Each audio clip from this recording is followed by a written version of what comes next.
A paz do Senhor a todos os amados ouvintes e irmãos. Estamos aqui mais um dia desfrutando de uma vida diária com Deus e eu quero deixar para nossa reflexão neste dia Esther, capítulo de número 4, versículo 15, 16 e 17, que diz assim: Então disse Esther que tornassem a dizer a Mardoqueu: Vai, ajunta todos os judeus que se acharem em Susã. Jejuai por mim e não comais nem bebais por 3 dias, nem de dia nem de noite. Eu e as minhas moças também assim jejuaremos, e assim irei ter com o rei, ainda que não seja segundo a lei, e se perecer, pereci. Então Mardoqueu foi e fez conforme a tudo quanto Esther lhe ordenou. Meus amados irmãos e ouvintes, essa passagem, ela nos conta a história do povo hebreu, que estava habitando ali na região dos Medos e dos Persas, onde o Império Medo e Persa tinha dominado ali uma grande província. Os Medos e Persas acabaram ali de conquistar diversas nações e vai narrar então aqui um período de domínio amplo desse império, um império poderosíssimo que passou aqui na história passada da humanidade. E nós percebemos aqui, nesse texto, neste livro, Deus operando um grande livramento para o povo judeu, porque a história, ela vai nos dizer que o rei Assuero, ele era casado com uma rainha por nome Vasti, e esta rainha era belíssima. E então Assuero, ele faz um grande banquete, e mostra ali toda a sua glória, todo o seu poder, toda a sua honraria. E ao final daquele banquete, ele chama Vasti para se apresentar e Vasti se recusa. Diante desse cenário, a rainha Vasti ela é então deposta do seu cargo de rainha e Assuero então ele convoca virgens, donzelas de todas as províncias, de todos os povos, para que ele escolhesse essa nova rainha. E Esther, uma menina órfã, judia, que havia sido criada por Mardoqueu, que era um primo seu. Ela então alcançou graça diante dos olhos de Assuero, e a Esther, a judia Esther, uma órfã, uma pessoa que seria muito improvável, foi escolhida. E então Esther torna-se rainha.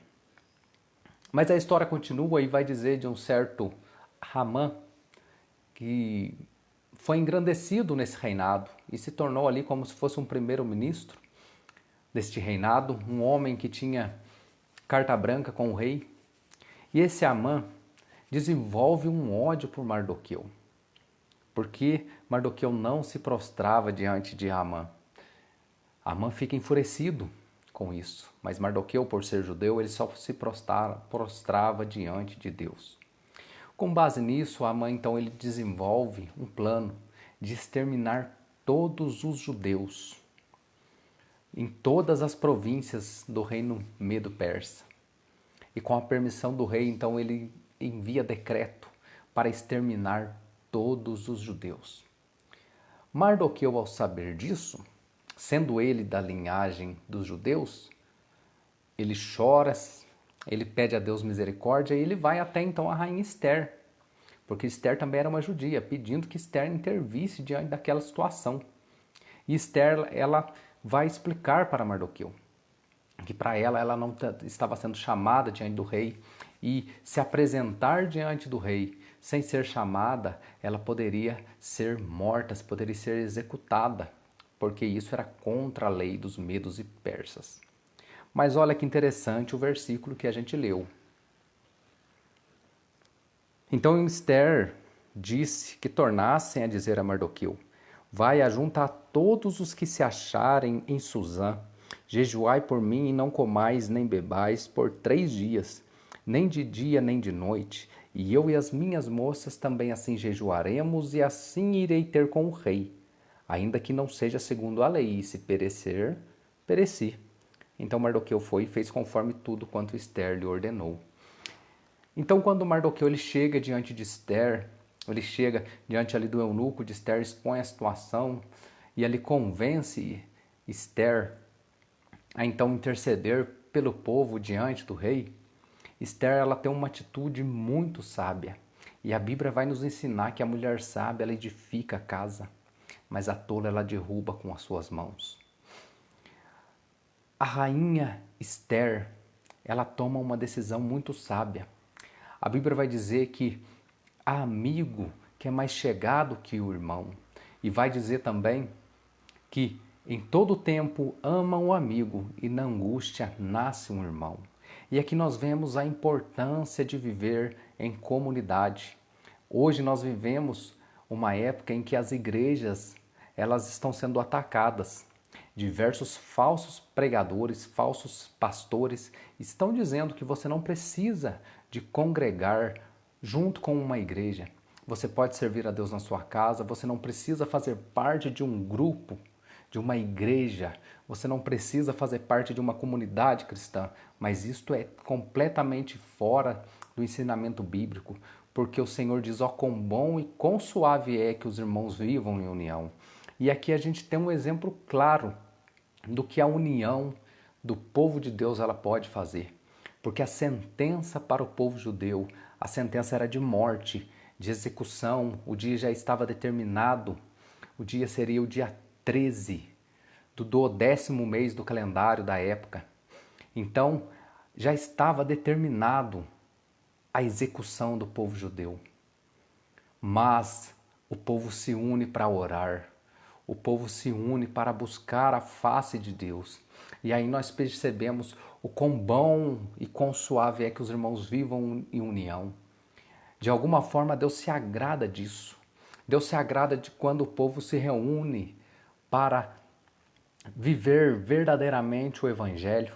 É por isso que o apóstolo João, em uma de suas cartas, ele vai dizer: se nós dissermos que amamos a Deus e não amamos os nossos irmãos, nós somos mentirosos. Por quê? Porque se nós não amamos o nosso irmão ao qual nós vemos, como diremos então que nós amamos a Deus ao qual nós nunca vimos? Isto é uma contradição.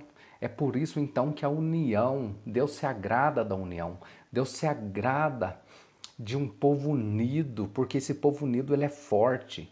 O Senhor Jesus ele disse que as portas do inferno não prevalecerão contra a minha igreja, mas uma igreja que ela é uma igreja, um corpo místico, uma igreja que ela é composta de várias denominações, de uma igreja que é composta de vários membros, de uma igreja que é composta por pessoas diferentes, mas que quando se unem com o propósito verdadeiro de adorar o Senhor em espírito e em verdade, Deus se agrada desse povo.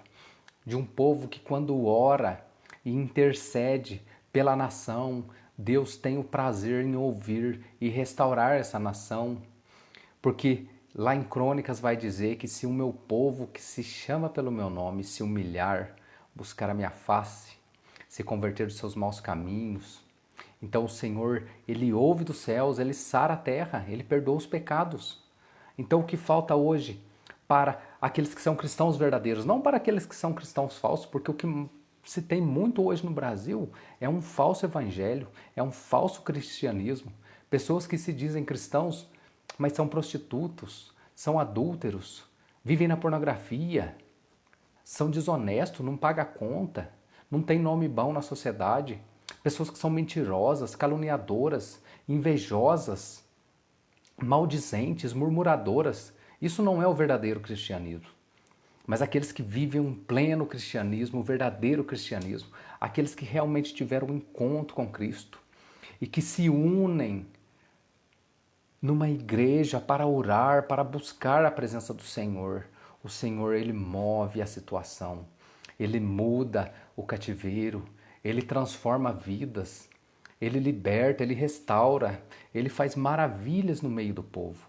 Então, nós aprendemos aqui com Esther que há momentos da vida que precisamos de oração daqueles que estão ao nosso redor. Há momentos na vida que precisamos de um apoio espiritual.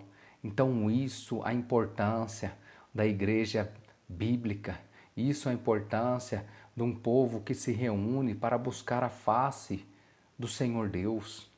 Isso é a importância de um povo que busca viver o Evangelho de maneira piedosa, de maneira justa, de maneira verdadeira.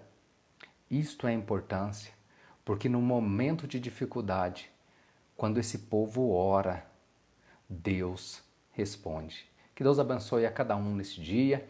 E se você que me ouve não faz parte de nenhuma igreja verdadeiramente cristã, e como eu saber se é verdadeiramente cristã? Uma igreja que segue a Bíblia, uma igreja que tem compromisso com a palavra de Deus, que tem com base de regra e fé a palavra de Deus. Isto é uma igreja bíblica, que tem o compromisso fiel com a palavra de Deus, não com a palavra de homens, porque homens são mentirosos, mas com a palavra de Deus. E então este povo que se compromete com a palavra de Deus é a verdadeira igreja, a igreja que é bíblica. Porque a palavra de Deus ela tem que ser o nosso parâmetro. Então se você ainda não faz parte de uma igreja verdadeiramente bíblica, fica hoje aqui um conselho. Busque ao Senhor um direcionamento para o Senhor te direcionar onde congregar, aonde servir ao Senhor, porque há momentos da vida que você vai precisar de um apoio espiritual. Há momentos da vida que você vai precisar de um povo que se junta e ora. Assim como Esther, ela precisou. E na hora que ela precisou, a Bíblia vai nos dizer, então Mardoqueu foi e fez tudo quanto Esther lhe ordenou. Que Deus abençoe a cada um neste dia, em nome de Jesus. Amém.